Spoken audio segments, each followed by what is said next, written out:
Alright, so in this video, I'm gonna take you through something that you're not really supposed to know about. And these are a series of functions and features inside of Puppet Producer that I use from time to time for my own personal workflow. Sometimes they work, sometimes they don't work, sometimes they only halfway work. And I just thought it might be just too much trouble or something to put them in as part of the main program, or maybe they're not even that useful for a lot of people. They only make sense to me.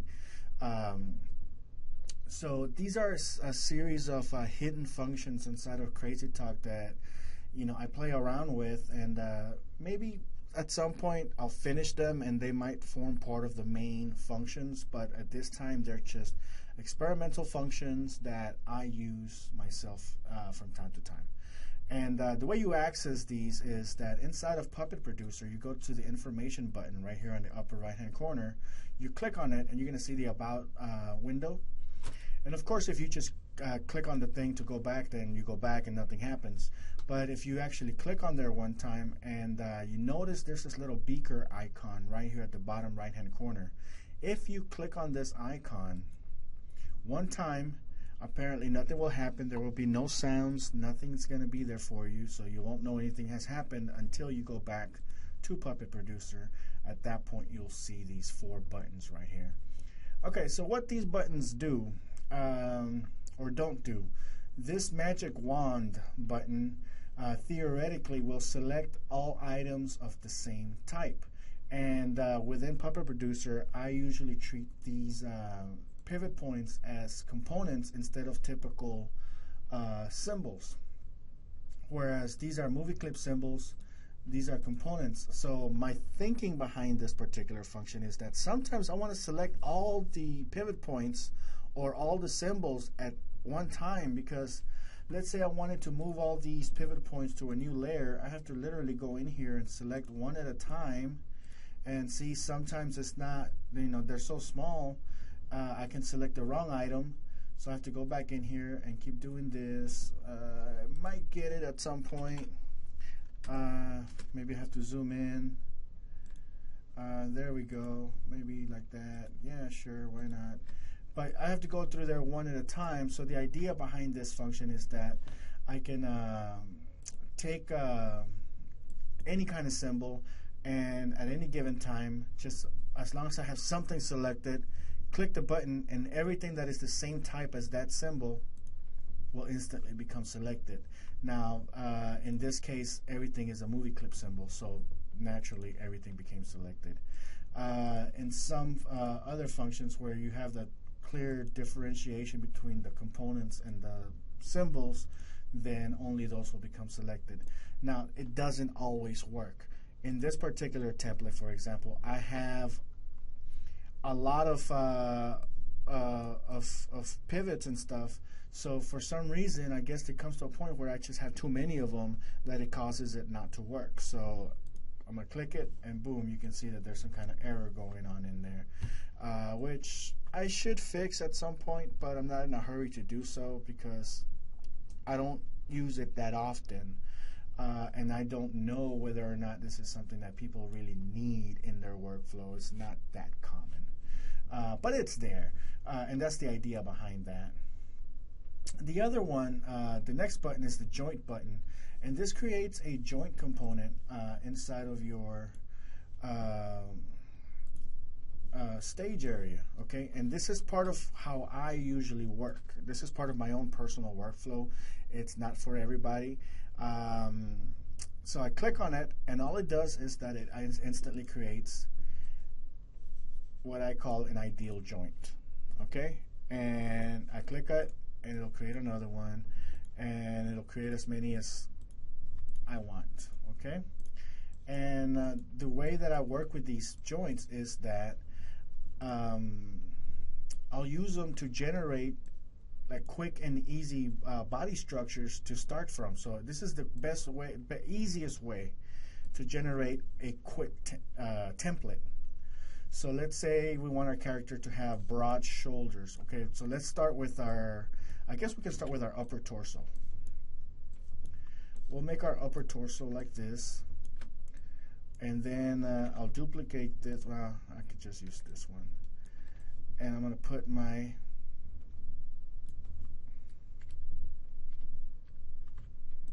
hip area right there. And I want my character to have broad shoulders. So I'm going to give it like really big shoulders, and I'm going to put it right there. I'll use these lines as guides for the placement. So I'll put it right there where that intersection is. That way I get a perfect little intersection. And then let's say I want him to have skinny elbows. And I guess I can align these. Control K. Align them down the center. And he's going to have really big wrists. So we're going to go back to a thick wrist type of thing. Okay. So I'm going to align these once again just to make sure I have good alignment. And that's Control K on your keyboard. Let's see here. Boom. All right. So it might not look like much, right? But watch what happens now. If I click on this item here, I'm going to make a copy of this elbow because I'm going to need something that's exactly this size in a minute. So this is already in my clipboard now. But I'm going to go to this shoulder here. I'm going to press F8 to convert to a symbol. I'm going to call it upper arm. And I'll make sure that my pivot point is in the center. And boom. The idea behind creating stuff like this is that from the start, this upper arm is going to rotate around this exact pivot, okay? And this is what I want, okay? So I'm going to double click to go inside of it, and I'm going to paste this in the center from whatever was on my clipboard, which is this joint thing here. I'm going to zoom in on it, and I'm just going to align it, you know, based on the bottom one. So now I have this thing pretty much perfectly aligned against that elbow. And what I do is I'll break these apart, Control B. I don't need these bottom parts.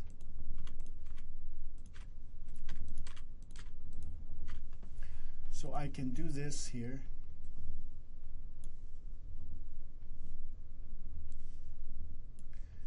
And maybe I can add some definition.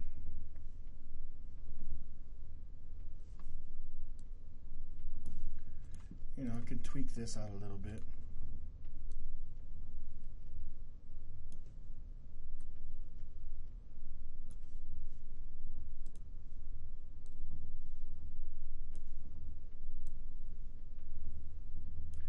All right, and this is going to be my upper arm.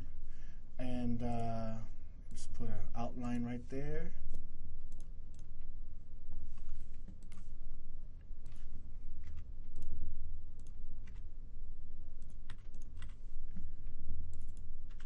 Oops. And yeah, just leave it green. Why not? And maybe I'm just gonna make this outline. I'm gonna give it maybe a 4 just so you can like really see it. All right, so the really important part is that the joint areas have a perfect circular structure. So when I go out, I can take this, cut it, I'm gonna move it on its own layer below, that way I can still have my guides. Paste in place, and I'll lock it for a minute. But I have this one here, which I can then, again, I'm going to copy this wrist area here, and I'm going to go in here, press F8, I'm going to call it lower arm, or forearm.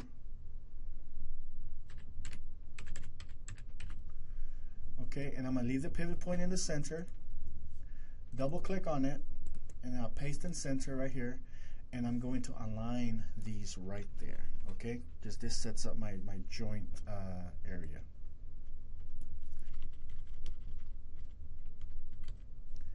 All right, so now that this is aligned, I can break these apart.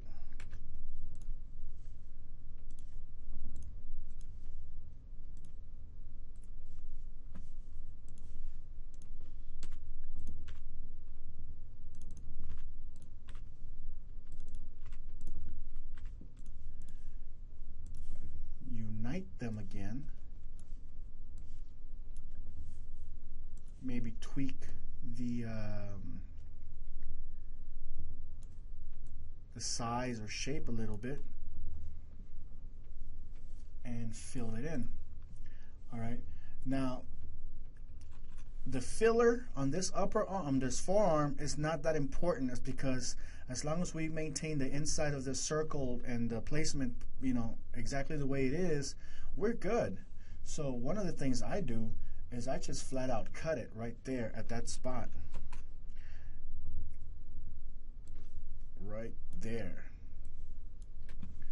Okay? Because we're maintaining the other half of this circle. I mean, if you want to be safe, you can push this up a little bit more, but it's not necessary. But notice what happens, okay, when we go out. We have a perfect outline that goes from the upper arm into the forearm, and it's beautiful. It's perfect. Okay? What's even more beautiful is that the pivot point for this arm is exactly where it needs to be. On the two joints, they line up. So when this character rotates his arm, look at that. You have a perfect joint between the upper arm and the forearm. So the character is going to bend his arm in a way that is practically seamless. All right? And this is kind of what you want in your characters. You want them to have a really nice range of motion. Okay, so we're going to do this again one more time for the hand. Place it right there, paste in place. We're going to take this one, and we don't have anything else to put on here, so we're not going to worry too much about it. We're just going to go F8, call it hand, leave the pivot point in the center, and we can go in here and begin modifying this hand. I got to break it apart first. Okay, so let's see here. Break it apart. Get our outline. So remember, the only important part is this halfway point here. All right. So we could probably get away with getting rid of the upper half. It just depends on the layering of your character. But, and I'm just going to push it up a little bit just to be on the safe side. At this point, I basically can come in here and draw my hand any way I want, as long as it lines up with this edges here. Okay?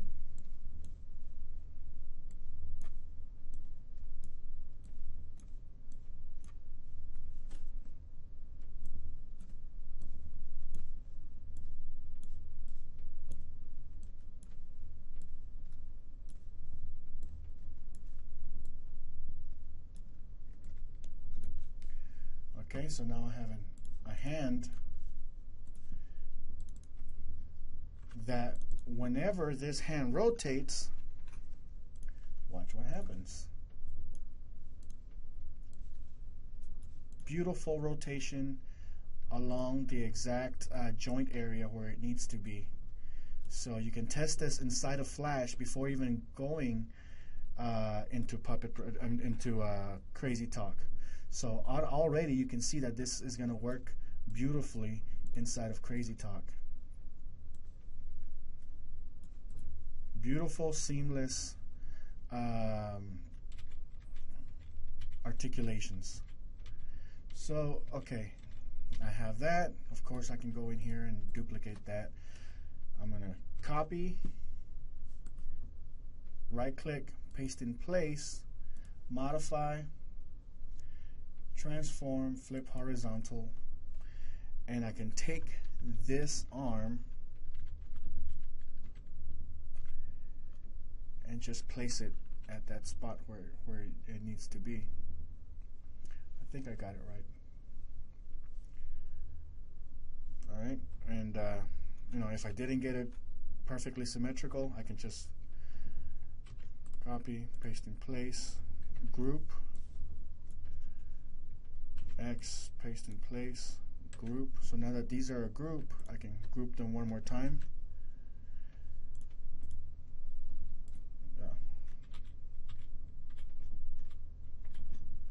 make sure they're in the same layer. Paste in place. So in this one group, and we'll group this together, Control G. So now we have 1, 2 groups. I use my align tool, Control K inside of Flash, and just click this align on center, and boom, see, now it's perfectly aligned in the center. And I can break it apart now, back to its individual symbols. Okay, so I have that. Okay, now here's the last part. Where this really shines with Puppet Producer is that because these pivot points were placed exactly where I needed them to be, I can now just click on Puppet Producer, and you can see that the right arm 0 has been set. Notice the placement of that pivot point. It's exactly where it needs to be. I click on this, boom, it's exactly where it needs to be again. Now look at this hand, bam. So if you do this kind of a workflow, you can really get a lot of work done fast, and the pivot points are going to be right in the place where they need to be, perfectly in the center straight line. And even within the context of the Reallusion workflow, you can still go in here, and if you want to do this with your arm, you know, bring it out, you'll still notice that you have a perfectly aligned, let me put that on a different layer, trajectory between these bones here. So they line up perfectly, all right? So I personally tend to leave these like this for the most part. It's not really necessary to do anything else with them. Here's my upper torso. I'm going to click with the torsos. What I do is I usually put the pivot point at the bottom though. But I'm going to go ahead and do this right now. Actually, I'm just going to leave it in the center for now. And but this is the same thing. I'm using that joint area as a guide. Okay, so I'll go here. Let's see. I'll just break it apart. Control B, and I'll just from the start just make my outlines like this. And I'm just going to kind of do that.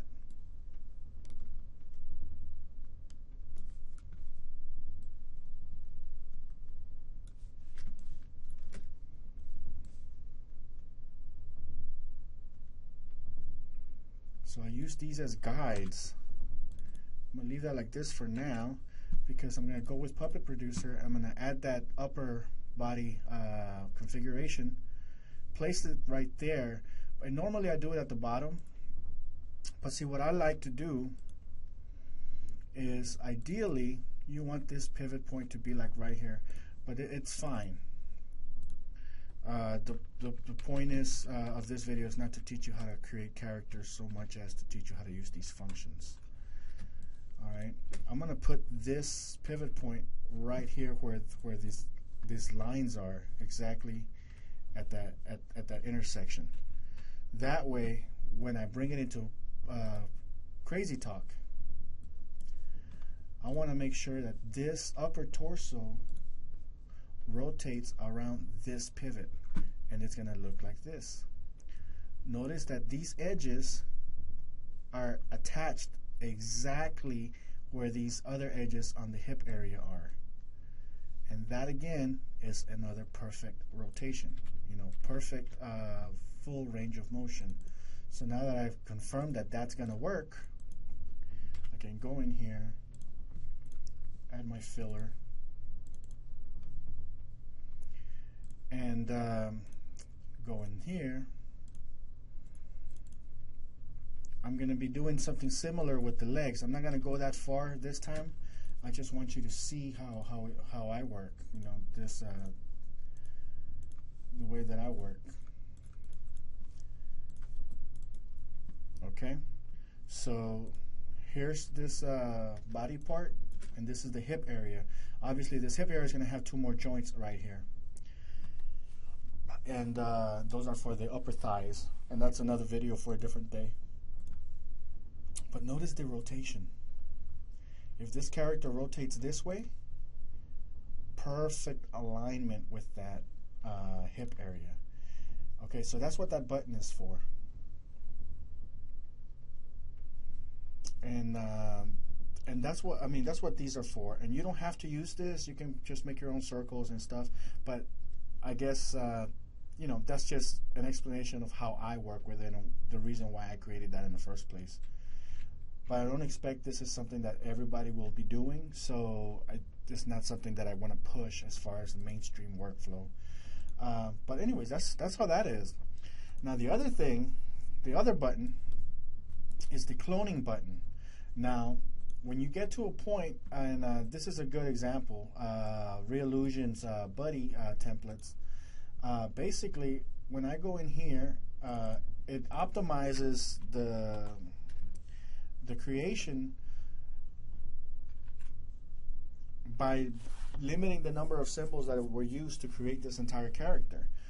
So if I take this this character and make a modification to it, for example, I want to make a little tattoo on him. Can I do that?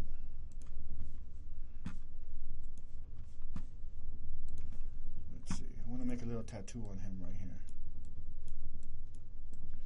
Okay, notice that because it's the same symbol, every instance of that symbol also has that tattoo. And this is not always something that you want, because, you know, sometimes you just want a character to be like, to have a tattoo on his left arm and not on his right arm. Or if it's a peg leg pirate, you know, only the left leg should have a peg leg, and so on. You don't want your characters to be completely symmetrical. Whenever that happens, basically what you have, where was I? Whenever you need something like that, which is the case here. You know, this symbol is the same exact symbol that I'm using for this arm. So, so if I were to come in here and make a modification to this arm, let's say I want to make a tattoo on this guy, but I only want this arm to have it, not that one. I really need to create a new symbol, right? So no, not really. I don't. You know, I can just select the symbol that I want, click this clone button, just click it one time, and where's my library? I want you to see what happens in the library also. This thing is called the upper arm. All right, that's this symbol right here. Okay, so when I click on this cloning button, I'm gonna click on it one time. Boom. Notice that there's a new symbol here called upper arm with a bunch of random letters and numbers. This is because I literally created a clone of this symbol and put it right in the same exact spot, and it has a different name, so you can tell it's the alternative one. So now I can come in here on my left arm and draw the tattoo that I want on it.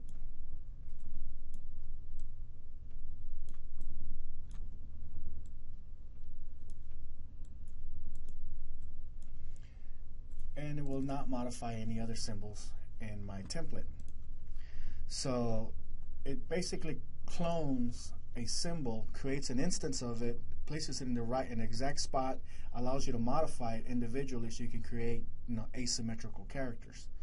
Now granted, in Flash, in some versions of Flash, not all of them, in some versions of Flash, you can easily just right click on a symbol, select duplicate symbol.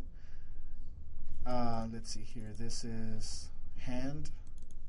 I'm going to right click, select duplicate symbol, and it's going to ask me for a name. So let's say hand 2, and it's created right there. It's almost exactly the same thing, but this is a function that's not in all versions of Flash. Only some versions of Flash use it. So if your version of Flash doesn't use it, you can use this button. Or if your version of Flash does use it, but you don't like having to go in there and manually type in names, you know, you just want it to work, you can use this and it'll just work. Now the last button. As a project gets really big and stuff, or you're working for a client and you want to create a standardized item, like with my Billy character, I mean, it's composed of, like, you know, quite a few individual sprites. I'm counting roughly 368 individual symbols that make up without the actual joints and nuts and pivots and stuff. So there's literally 368 body parts in here. That's a lot of body parts, and with the random naming and all this stuff, it can get really crazy. Take a look at this. You know, that's a lot of crazy names and stuff. And especially when dealing with clients, you know, if a client says, hey, you know, there's something wrong with Sprite 5RFDE344, you're going to go nuts trying to figure out what the heck he's talking about. Or if you just don't bother renaming things, or if, you know, these are some of the, let me see here. Let's look at the, no, that one actually has a pretty decent naming convention. Well, let's just look at the Lindsay one. Like at some point, you have like just symbol 67, 62, 63. You know, it's just, personally, it drives me nuts to see all this stuff like this. So whenever I finish a template and it's complete, I'm not going to be modifying the actual names or like doing any drastic modifications to a character. I usually do a pass with this renaming function. And here's how it works. Okay, so first I'm going to identify the stuff that I do want to rename. Make sure that I don't want to mess. See, here I have my pivots inside of a special folder, so that's good. That's going to keep me from messing up anything that doesn't need to be modified. Okay. I'm going to Control A to select everything, but I'm going to deselect these pivots because I don't want my pivots to be renamed. These pivots have to be maintained exactly the way they are, otherwise they'll stop functioning in Crazy Talk. So everything else is selected. I'm going to click this rename button, and I'm going to give it item name. This character's name is Lindsay.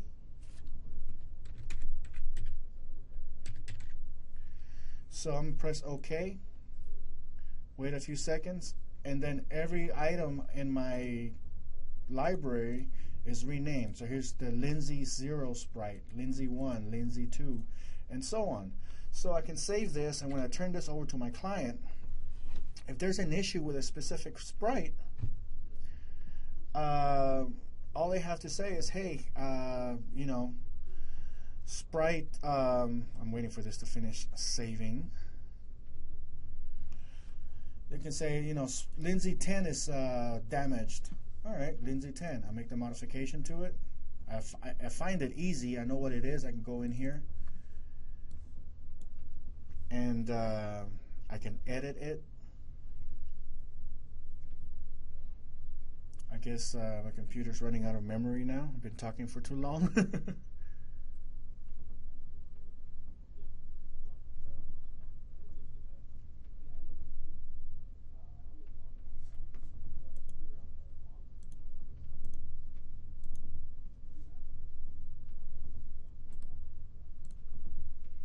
See if we can close some windows.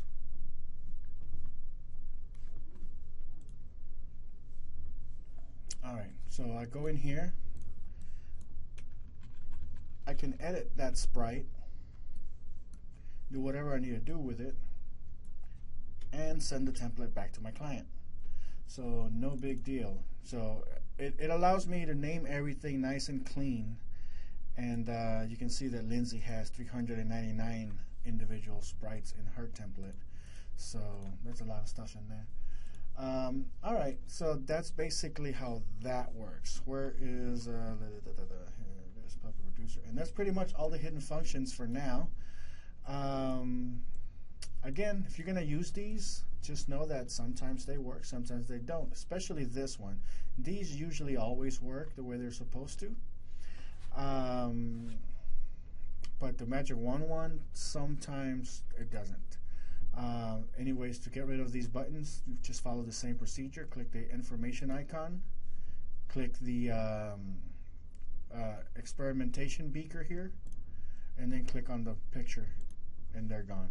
So these features have been inside of your Puppet Producer for the longest time. I just never actually talk about them because it's not something that I support, at least not yet, and some of these functions may not actually make it through to the next version of Puppet Producer. But there you have it.